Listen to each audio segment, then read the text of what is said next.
I always like to refer to the definition by Japan's research pioneer, Miyako Kamiya.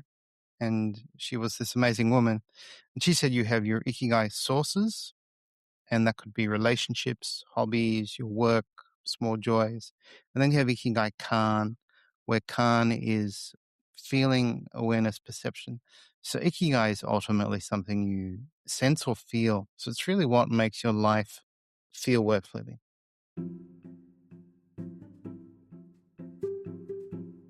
Welcome back to the Go Slow to Go Fast Lifestyle Podcast. I'm Kendra Chapman, your host, and this is a space for busy professionals, working parents, high achievers who want practical encouragement, simple reminders, and real-life strategies for slowing down. Around here, we talk about slow living, avoiding burnout, building sustainable success, and rediscovering purpose, no matter what season of life you're in, so you can enjoy life more fully and still move forward when it matters most.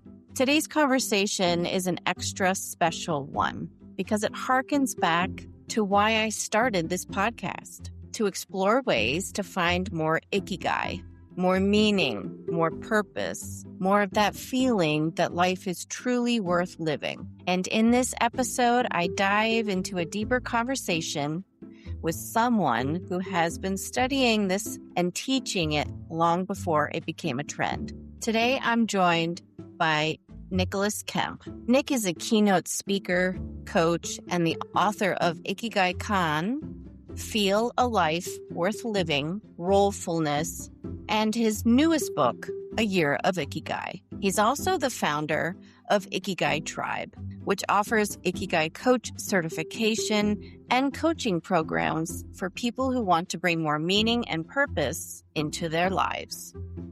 As a diploma-qualified positive psychology coach, Nick helps other coaches guide people towards discovering meaning through the Japanese lens of Ikigai. So if you've ever wondered whether purpose is something that you find or something you cultivate slowly over time, this conversation is definitely for you. Let's dive in.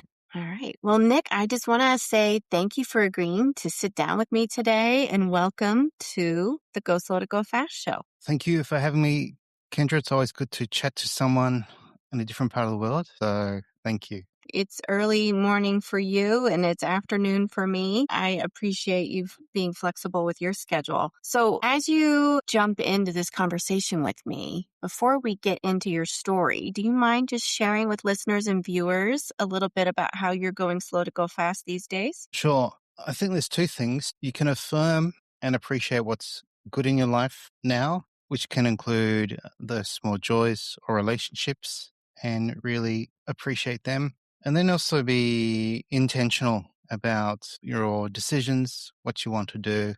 So you're clearly thinking about, I guess, what matters to you. So I think that's how I do it. And for me, it includes things like taking time to, cuddle my cat or see off my wife when she goes to work, and just appreciating those small moments. And then if it's decision making, really taking time with it and not rushing. So things like that. It sounds very intentional that you are trying to really soak up those small moments. Well, that's really related to probably what we'll talk about today. Mm-hmm. Yes. Yeah. So you have a new book about Ikigai, and I definitely want to dive into that a little bit more. But it sounds like you discovered, I was diving into your podcast episodes for a little bit just to do my research for the show today. And it sounds like that you discovered the word around 1998. And can you kind of walk us through, your experience of, you were actually living in Japan, I think, at the time. Yes. Well, thank you for listening to my podcast. So I'd returned to Japan after a year of being a trainee chef. So that was in 95, and then ended 96. And then I returned to teach English, and being young and ambitious, I remember, I think, probably trying to show off my Japanese to a coworker on a lunch break. And she sort of casually asked, Nick-san no ikigai wa nan desu ka? I'm like, what's Ikigai? And she left me with this kind of amazing explanation. And I remember thinking, wow, you have one word to encapsulate all that. So I was quite intrigued by the word. And then I went back to the teacher's room. This was on, the first day of work. And I asked all these foreign teachers, like, oh, have you heard this word, Ikigai? And they were saying no. And then the next day, I went back in thinking I should continue this conversation with my coworker, and she'd been transferred. And I kind of remember the disappointment thinking, oh, I can't continue this conversation on this fascinating word. And then oddly, after that, I really didn't hear the word used. Can't really remember hearing the word used. So that was a bit strange. But there's another word called yarigai. Yaru is the verb to do. So something worth doing. And I'd hear that almost every week, like yarigai ga aru, like that's worth doing. So that's how I stumbled upon the word. And it's interesting, I think I had just been coming back from being away teaching English in another country around that time frame as well. And there's just so many words in other cultures that encapsulate so many ideas that sometimes it can get lost in translation. But, I think there's definitely been some misconceptions about Ikigai. And I myself have been, one of those who have just kind of tried to encapsulate the meaning into, the Venn diagram that many Westerners tend to use when they're trying to explain the concept. So can you just kind of walk us through what the actual meaning is? And then we can get into the misconceptions and, kind of how that shows up in some places. The word ikigai is a compound of the verb ikiru, which means to live, to exist. And then gai really represents value, worth, even some form of credit or result. Um, so it really means the value you draw from life. And we're talking about your life in a daily sense. We're not talking about it in some sort of grand psychological, your whole life as one idea.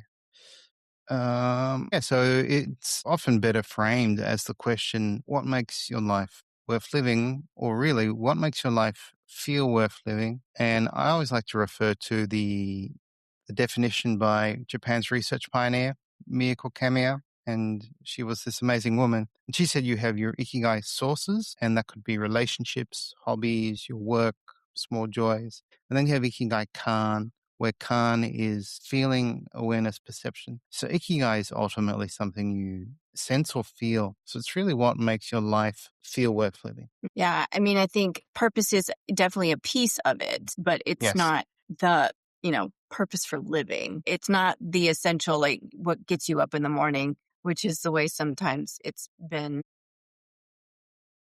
Right. Yeah. defined, I guess, in the past. So that's interesting that there's just so many components of it. How does it show up in Japanese culture since you've had that conversation in the late 90s? How have you seen it show up in other ways in the culture that you've observed? So this is where it's quite interesting. But for most Japanese, ikigai is just another word in their lexicon of amazing words. So they don't really see it as a special word. And ikigai is not something they really talk about that often. So it's subjective and personal. But they might use it, or they do use it in casual conversation. On the other side, there's all this research on the concept. So for example, there's a psychometric tool called the Ikigai 9 that the Japanese made as an alternative to all the well-being measurement tools that they were using, thinking we need to develop a tool based on Japanese well-being. And if you go to research websites, you'll find quite a lot of papers on Ikigai. So it's become a tool to measure Japan's, or the well-being of Japanese, and now it's extended beyond that to include just so many papers related to things like flow, well-being, purpose, both in Japanese and in English. One scale relates it to, for example, self-esteem. One must have self-esteem in order to kind of feel ikigai. Then that leads to not a purpose in life, but purpose in life. So Hmm. feeling purpose in life, which leads to this idea of personal energy. Once you have this sense of purpose in life, you're likely to do something. And so you can almost see the ikigai of other people in the way they use their energy. And then that leads them to life satisfaction. So Ikigai is more about life satisfaction rather than happiness. But actually, Sony did a large scale survey last year where they interviewed 1,400 Japanese across all age groups and they had eventually a top 10 for on each decade and then a general top 10. And things such as eating delicious food or traveling or hot spring baths came into like the top three. So very subjective and personal. And almost for every Japanese, their ikigai was, unique. And that would make sense. And it's never the grand thing of some business goal, or it's always something smaller. It's not like it's a quest that you must take on as a hero's journey to find your ikigai. It's really, it's Uh, really just, thinking about what what you find it to be. Yeah, if it is on a more intentional, purposeful side, I mean, it can be someone's. I mean, often it's your role. So it could be your role as a parent, a partner, or your professional role. So if it is let's say your professional role and you're fairly ambitious, it's really like once you've found that role, life becomes worth living. So it's really the beginning of a life worth living once you think, oh, this is a source of ikigai for this role. Even this role I have now, I guess we both have the role of, let's say, podcaster, right? And it comes with all these challenges. Got to prepare, we got to record, it's got to be edited, we got to promote it. But we probably find a lot of ikigai in the conversation, looking forward to the conversation, sharing it. And so it's a purpose-driven role Hmm. that gives us this feeling of sense of purpose, life satisfaction, connection. And yeah, it's very subjective. It Hmm. can be quite a significant source in your life, as well as small joys. And it could be something highly ambitious as well, depending on, the person. So it could be as general as, because I was watching, as we do as podcasters, I was watching another podcast and I was listening to somebody explain, I think, Dharma as kind of like life purpose. And I was thinking, is there any alignment to Ikigai and Dharma? Because this woman was explaining to the host about, if one should be an artist in their profession, but they, because of pressures, from family or whatever, they choose to be an accountant instead, Mm, then they're not living their dharma, and so then they're not meeting their full potential or purpose or potential. whatever, what have you. And she explained about a particular woman who did eventually, after being an accountant for 30 years almost, quit her job and became an artist and was like so happy. So it's interesting. I see alignment there, but I think your ikigai could change too, right? What does? And you have many. So you can have many sources of ikigai that they change. I would say that your strongest sources are role related. Hmm. So often profession, again, some sort of family role. And then, yeah, you change jobs, children leave home. A lot of people fall in love and then fall out of love and, they find someone else. I mean, there are other words. There's a word called kokorozashi, which might articulate finding that grand purpose or one vision that you feel compelled to pursue. And actually, Japanese use this word in business. And Japan's biggest business school has something called a kokorozashi, this life-defining goal where you want to change society and you want to have an impact. But yeah, I mean, I would say if you are the art, for whatever reason, you have this proclivity to expressing yourself through art and it's natural to you, it's almost like a role. And if you don't pursue it and fulfill it, you're probably going to be, yeah, not the person you want to be, and life will be unfulfilling. So that can happen too. But then I would say once you become the artist, that's where your life's begun. You're finally doing it. So it doesn't end. It's sort of life begins once you embrace, oh, I am an artist and I'll put aside what society's demanded of me and what my parents demanded of me to be an accountant or whatever and I'll pursue what's natural to me. And then as the artist, when you're doing painting or whatever it is, and you're in flow doing that work and you're improving doing that work, that's when you feel ikigai. So you'd feel ikigai from a sense of progress, or you'd feel it more intensely in this flow state. And so then being an artist becomes this source of Ikigai, and it also gives you identity, which is also, I guess, very important. And you've lived in different countries in your lifetime. So have you seen major differences in Western versus Eastern cultures as far as purpose and identity? Or have you seen more patterns that are similar? I think living in Japan, I quickly understood, wow, Japanese do small things or all things with a sense of purpose. And it's always a joy to go to Japan with customer service. Everything's done properly. And then when I come back to Australia, it's laid back, half-hearted, hey going. And it's almost like when I go to a supermarket, I'm the customer interrupting co-workers talking rather than them thinking, oh, my role is to serve customers. Excuse me.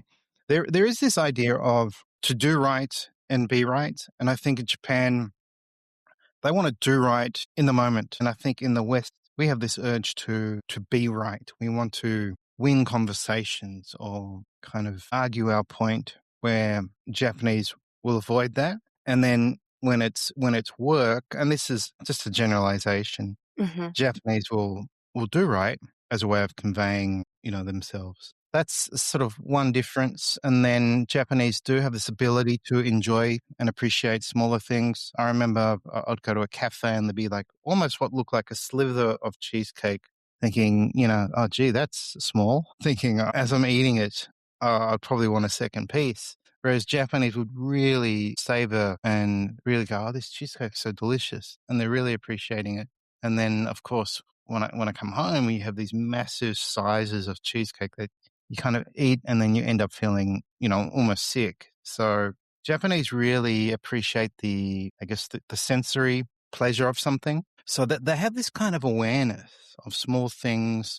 They have practices before and after eating a meal to say, you know, "Itadakimasu." I'm about to receive, and "Gochiso sama deshita," like I've eaten. And itadaku is this verb to receive. So you're acknowledging you're receiving food, but you're also acknowledging on a deeper level, something's died to sustain me, whether it's an animal or some sort of plant life. And so they say that every day. So their cultural language, these cultural set expressions, I think remind them to be in the moment.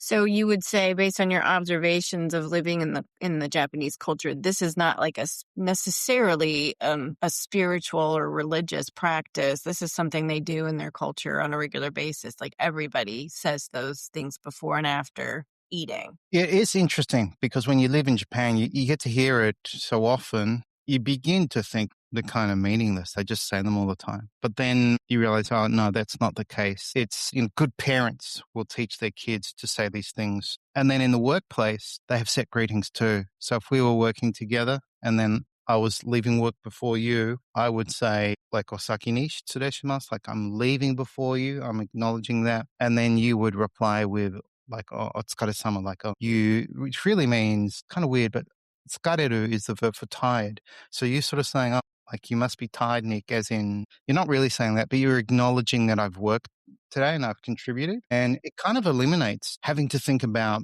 what do I say when I come in or leave work. And it can be like a really good reset if there's a little bit of tension with coworkers. You don't ignore each other. You just say the standard set expressions, and then that creates this harmony. So that's another idea. I think with this group mentality in Japan, they're seeking harmony. In the West, with this individual focus, we're not seeking conflict, but we're wanting to express ourselves, and that often results in some form of different opinion, different ideas, which will then could lead to conflict. Hmm. That's interesting. Just the fact, the acknowledgement. Yeah, but that also means Japanese do have to suppress their individuality, which can be very personally taxing for them. So it's sort of, I always think a combination of both would be ideal. Right. To have those routines in the work environment every day to kind of do a reset would be nice. I mean, I think, there are definitely some work environments that have that built in intentionally, but not every work environment does. So that would be nice if it was part of our culture. Hmm. Interesting. I mean, I've been in 7 different school districts in my career, and I think many people listening and watching have probably had a lot of transitions. And the workplaces that are very toxic and versus the ones that are productive and have their structures that create that harmony. You can tell the difference for sure. So it's nice to hear, that countries do it differently and have more of an expectation for that. But yeah, there's give and take. If you're all doing the same thing, then yes, you do lose that individual expression. Yeah, and to be honest, Japan does have some of their companies have a pretty bad reputation for, overworking their employees, that there's even a word for death from overwork. So Japan's got its problems. It's got a lot of unique problems, but Right. their culture as a whole, I tend to say like, oh, the beauty and fascination of Japan is like everything's different. And then I'll then say the trouble of sometimes the trouble of living in Japan is like everything is different, and you got to be willing to kind of be open and adapt and embrace all these differences, or you'll kind of struggle. So yeah, it's a good thing to travel and live in different cultures. Hmm. It opens up a world of learning and possibility. Yes, like And you said, your coworker was able to enlighten you on the concept of Ikigai just by having a conversation and asking you what yours was. yeah, and 20 years later, I have a Written business a book from about it. it. So yeah, yeah, That's right. Yes. you never know. So, Yeah. yeah. So tell us a little bit about the book or the podcast, whichever you'd like to start with, and kind of your process around creating the platform. Sure. I mean, the podcast was this passion project really to share an authentic perspective of Ikigai. And as the Venn diagram and, oh, it's a word from Okinawa and it's the Japanese secret to happiness and all these romantic notions. And I remember seeing the Venn diagram thinking, I remember that word and it definitely can't be that. And then hearing, oh, all these people think it's from Okinawa and it's this key to happiness and all these romantic ideas. So that kind of inspired me to do the podcast. I thought, well, if I interview Japanese English speakers, especially these researchers, it presents present Ikigai with evidence. And then I thought, once I started the podcast, I thought, I should interview artists and everyday Japanese, and then even foreigners who were researching the concept. So it started as a passion project, and then that led to me really thinking about writing a book. And I self-published a book and then wrote another book. But then a publisher approached me about writing a book, and I thought, okay, that's a unique opportunity, and it's just been released. So it's interesting the role of, I guess, trying to be this bridge or some almost like unofficial ambassador of this concept for Japan's led to these goals. Like, I guess in a way, writing a book was a goal. One I'd normally never have. Didn't like writing at school. I struggled at school. So the idea of writing a book was never on my radar. But once Ikigai came into my life and once I started to take it really seriously, that was like a logical next step. So yeah, the new book's A Year of Ikigai, and the publisher wanted one of those books where you have like a daily read, and it was very challenging to try and convey Ikigai 365 different ways. I asked 50 Japanese to contribute their Ikigai. So that was helpful. Yeah, it's really challenging to try and take a very deep cultural complex. What's an example? So there's a word, for example. Well, actually, so there's other words that include the suffix "gai." So one would be manabi-gai. Manabu is the verb to learn. So what's worth learning? And so I only had like 80 words to convey and then many interesting words that we don't have in English, like kokoro tsukai, like kokoro is your heart, mind as one entity. In the West, we kind of have this idea, we think with our mind and feel with our heart. Japanese would say, well, you think and feel with both at the same time. And so this word kokoro tsukai, tsukai is the verb to use. So when you're using your mind and heart intentionally, that's probably when you feel Ikigai. And then, yeah, trying to convey that in 80 words was, it was really challenging. But the book is actually very, I know it's really beautiful, the cover, the internal pages. So it almost kind of looks like an art book with all these different designs. Nice.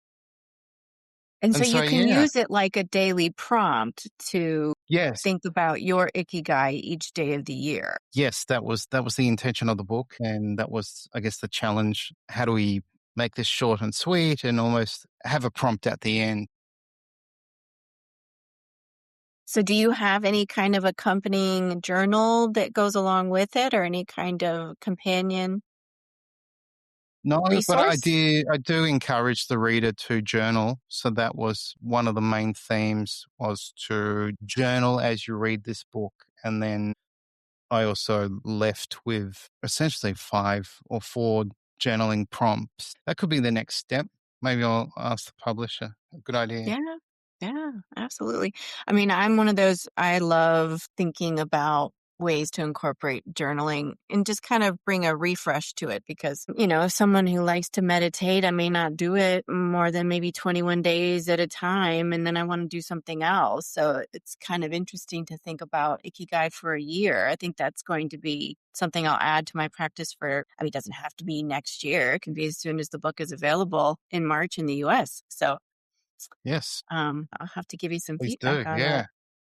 I mean, I think journaling's a great, because I never liked the idea of journaling because, grammar, spelling, but I think Sure. it's like, oh, free yourself to journal. Don't worry about spelling, grammar. This is for you. It's not for anyone else. And then free yourself to write. And because Ikigai does involve what's important to you or what you care about, it's definitely worth spending time having this internal conversation with yourself on, yeah, decisions you're making or thoughts you're going through, because it gives you clarity. And then once you have clarity, it's very easy to identify what to do, what not to do. But in a world of so much distraction now, and I guess so much bad news, we don't have control of most of our thoughts reacting. But journaling is about either having a conversation with someone, or journaling is about the only time you really have control of your thoughts to the point where you're conveying what you want to say, or what you Mhm. think.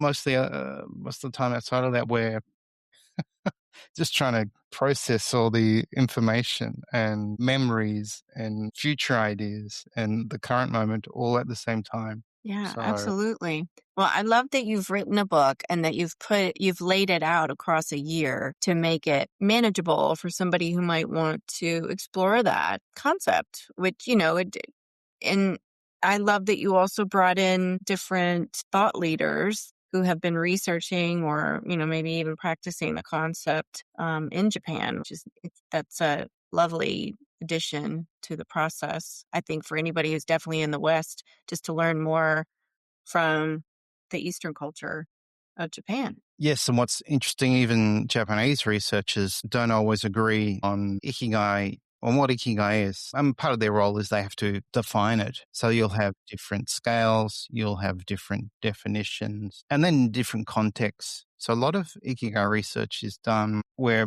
people have, it's almost post-retirement stage. Even the Japanese government started thinking way back in the 70s and 80s, like, oh, we're going to have this aging population that's healthy, but they're all retired. What are they going to do? So they had all these initiatives, Ikigai initiatives. And more recently, they call them health and Ikigai creation advisors. And these are Japanese who themselves of retirement age, they go and get qualified to become an advisor. And then they help people transition from, I guess, retirement to a new social role that becomes the source of Ikigai. So even though the word's not really commonly used that often, yeah, it is a concept that's researched, and now there are these initiatives on how can we give older Japanese Ikigai. And then other researchers will do research on university students 'cause it's a very convenient study group, a large number, but also it gives you this perspective on the Ikigai of younger Japanese. And their Ikigai is often tied to this idea of belonging and connection. And some young Japanese will say, oh, I feel Ikigai when I'm helpful, when I contribute. when my friends need me. So it's also, yeah, so subjective. Very could be someone's hobby who likes to do their hobby in their me time and not be disturbed, or it could be this feeling that you matter through contribution. I'm thinking about a Disney movie that I saw. It was called, I think it's Soul.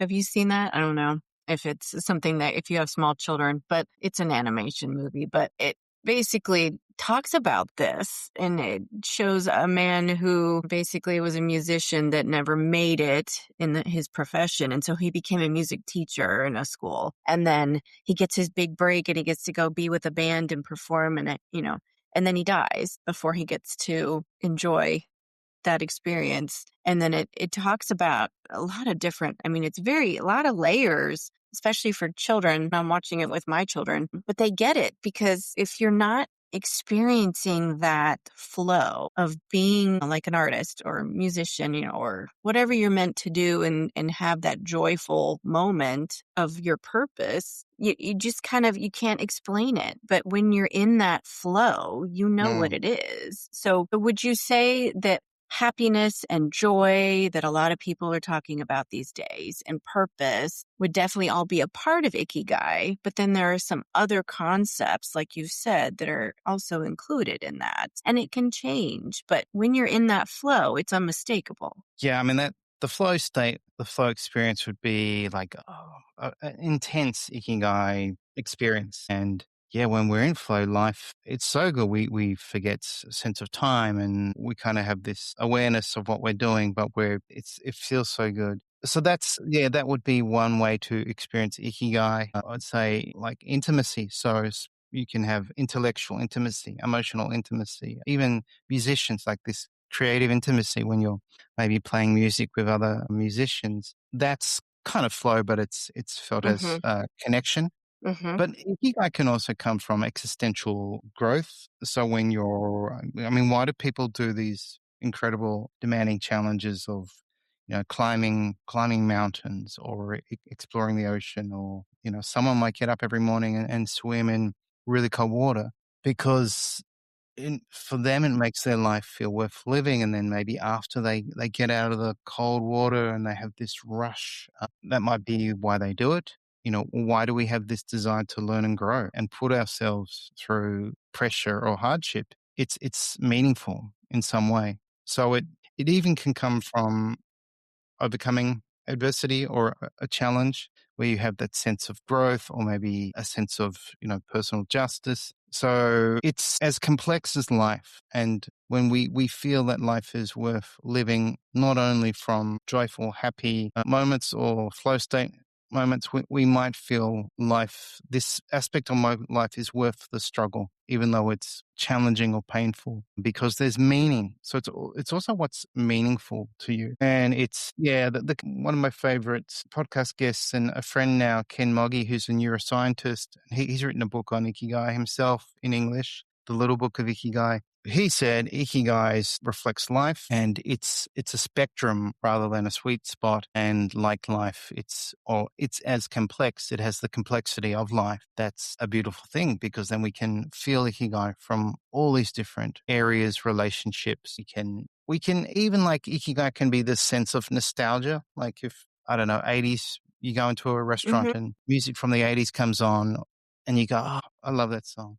And you just feel this little moment of, "Oh, I haven't heard that song for so long," and you feel a little bit of connection or a little bit Mhm. of a lift. Yeah. And then Ikigai is also very much forward thinking. So it is what you have to look forward to. So I'm going back to Japan in May, and it's starting to feel, it's only really less than 3 months now. I'm going back with my wife. So that's something we're looking forward to. So yeah, it does include these temporal elements of memories, nostalgia, what's meaningful, what's good in your life now, but also what you have to look forward to. So I would sort of encourage your audience, always have something to look forward to, even if it's something small. I always look forward to my morning coffee, look forward to catching up with friends, look forward to these uh, trips, looking forward to this podcast. Why would I get up at 5:30 Yes. to do this? Yes. Most people wouldn't. So it's worth it. It's worth the dialogue is worth it. Connecting with you is, worth it. So we both will end the call hopefully more fulfilled and that life is, Hmm.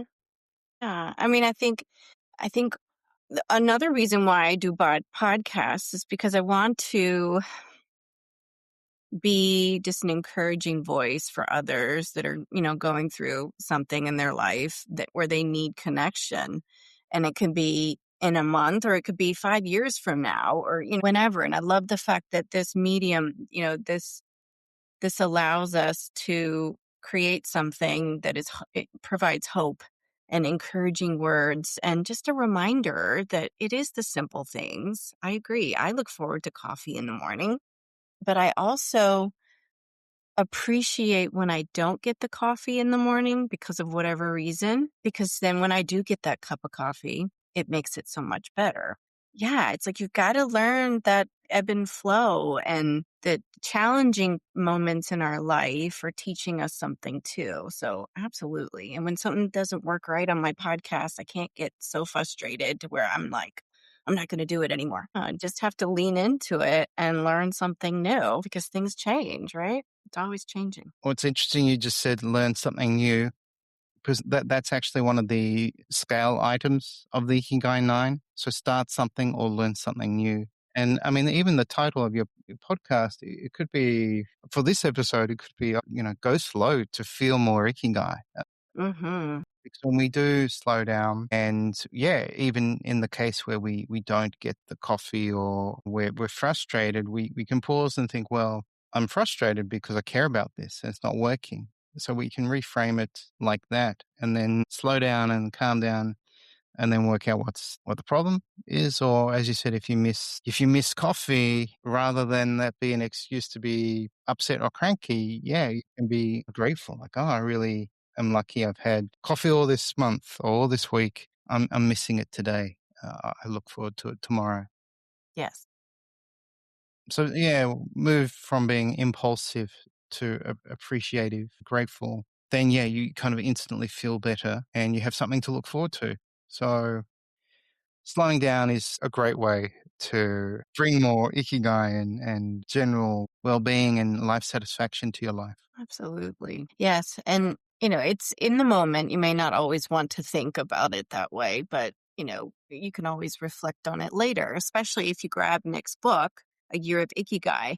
But Nick, if someone is not they're feeling disconnected from their purpose right now, burnout, overwhelmed, unsure, or just upset about what's going on in the world right now, what's one small reflective step that they can take this week or today to begin to uncover their ikigai? Yeah, this is a really good question.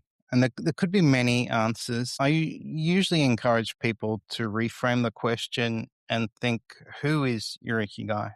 Who is someone you love, you care about? Who is someone who's helped you and you've never really taken the time to fully thank them for all that they've done for you? I wrote a gratitude letter to someone who was like my second mother, and she's been a big part of my life. And when I started to write it, was astonishing. So she'd done so much for me. So many memories came flooding back from my childhood into my teens, into a young adult and later. And it just made me think, wow, this person has done so much for me. So there's all these people who have helped you along the way. But there are people who, if, tragedy struck and they were no longer with you, it would impact your life. So if you're feeling down or blue or frustrated, think about who's important to you and spend time with them. Do something for them, thank them, grab a coffee with them. And then if you're up for it, I would also try and challenge you to journal and think, well, get all this stuff off your chest and then start to challenge your thoughts as to, okay, what's good in my life? What can I do? Who can I help? If my life was different, what would I want to be doing? And that's probably like one of the key questions of Ikigai. Not what you want to achieve. It's like, what do you want to be doing with your life on a daily kind of context? And then, just kind of be realistic because we often get trapped in destination addiction. Like I'll be happy once I have all these conditions met. And of course, it won't happen that way. Or even if it does and it doesn't last, we have this desire to to grow, to learn. So thinking more about, yeah, what do I want to be doing and who is my Ikigai? And I would really think about role. We have all these roles in our life. What's a role you want to give more time and care to? And in the process, you're very likely to be helping someone else. Thank you for that. That's all right. So before I let you go, I think we're going to be wrapping up here in a moment. Do you have any final thoughts that you want to make sure that listeners and viewers hear about Ikigai? I mean, I probably should say when you have the opportunity, if you ever meet a Japanese person, speak to them and let go of this notion that Ikigai has to be this grand thing. It's really found in the small. So I guess the key takeaway is Ikigai is a spectrum. And if you can appreciate all these small things in your life, your relationships, you're going to be more fulfilled. So have this Ikigai awareness. And it's really interesting. I went to like a professional speakers content day, and we stayed at this incredible house, multi-million dollar house, and we were looked after. And I saw very few people thank the staff. And I thought, wow. I mean, it just sort of was natural for me to thank them. And then on reflection, I thought, oh, was I the only one who thanked them? So we can get caught up in life where we don't even thank people who look after us. So yeah, being this Ikigai awareness, like, oh, this team did a great job, like great food, great service. Every time I needed something, they essentially gave it to me, and yeah, they felt appreciated when I thanked them. And this is kind of the way we're headed. Like the world is headed to this disconnect with QR codes in restaurants. And you go into restaurants now, you don't even have to talk to staff to order, you don't even have to thank them. So I would, yeah, say Ikigai, I suspect, be aware of that and express gratitude to people. They feel Ikigai, then you feel Ikigai. Yes, I would probably be very sad if I went into a restaurant and didn't interact with anybody who prepared the food or brought the food out. I mean, that would be very odd, but I know we do have that in airports nowadays. So it is probably going to be a shift that we have to be intentional about in ways that we can be thankful. Yeah, well, it's getting mainstream here. So every desk has like a QR code on the table, and sometimes they just so we don't even have a menu now. Like we don't have a menu, just use a QR code, and then you order, you pay with the QR code, and then not with the QR code, but you go to Yeah, the menu, you pay, and then they bring out the food. And then if it's busy, you end up walking out, not even thanking people. It's bizarre. sure. Yeah.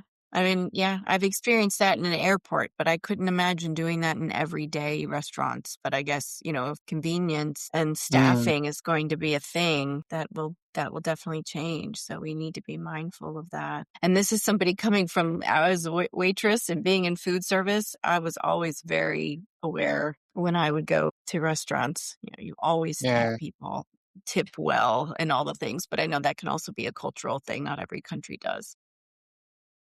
That's right. You do have that service culture, and staff are very dependent on tips. I did a few years of hospitality, and Hmm. yeah, Yeah. Wow. Okay.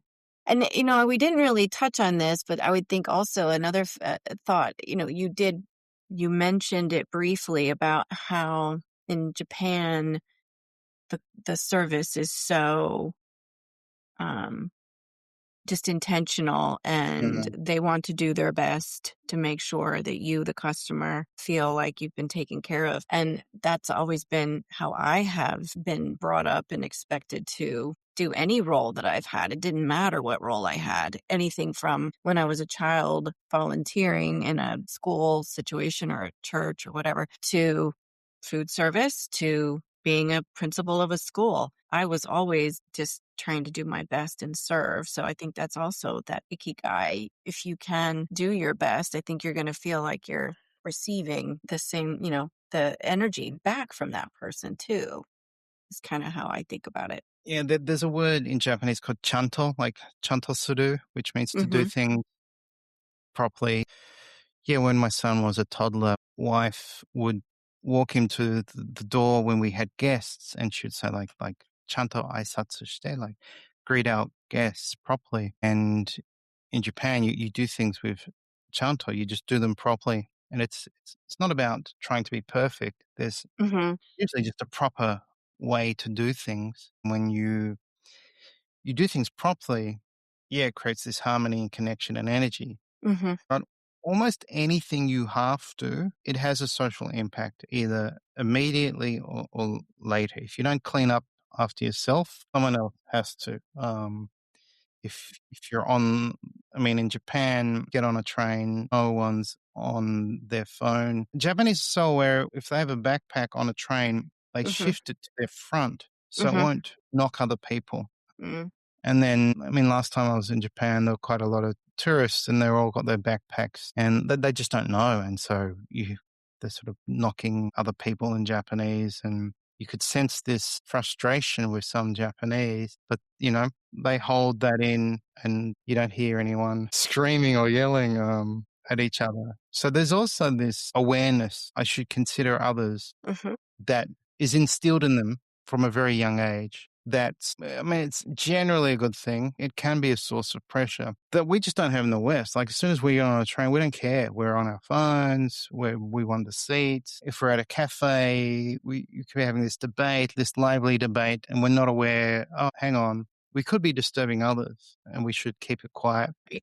We're just not aware. So there is this awareness in Japan of others before me. Mm-hmm. And I think in the West, I'm just being myself, It's just, and that's why it's always nice to go to Japan, because there is this calm despite being surrounded by, millions of people. Mm. That is So, interesting. yeah. It also kind of aligns with my upbringing in the Catholic Church. Mate, We were made to be very conscious of other people before ourselves. But I mean, I digress. Anyway, it's just interesting. So, but that makes me think that it'll be a very familiar culture if I ever go to Japan and experience that. So that'll be interesting you to see. should. I Yeah. recommend you go. Everyone should go for a trip. Well, Nick, I Yes. mean, no, it was a fast hour. We've discussed much Yeah. around the Ikigai concept, philosophy, I guess you would say. So thank you for your time. Thank you for inviting me as a guest. And I know how much work goes into a podcast. So I really appreciate the preparation and your thoughtful questions and all the work that you're going to do now to edit it and put it out there. So thank you very much. And I enjoyed the time we spent together. Same here. So I appreciate your time as well. And take care across the world from where I am now. I appreciate your time getting up early. So thank you. My pleasure. Thank you. And while that's it for today's conversation, I just have to say one of the things that I loved most about this discussion with Nick is the reminder that Ikigai isn't something that we have to chase or force. It's often something that we uncover slowly through curiosity, reflection, and the small choices that we make every day. And it can change.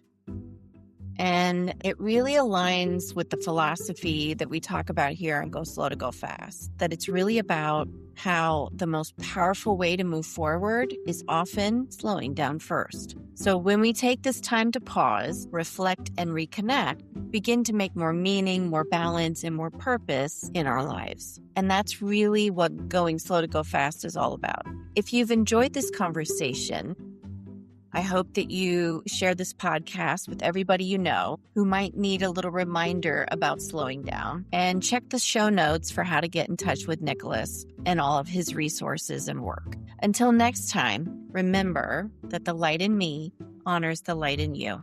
And as you head into the rest of your week, let your light shine through. Go slow to go fast, and thanks for listening.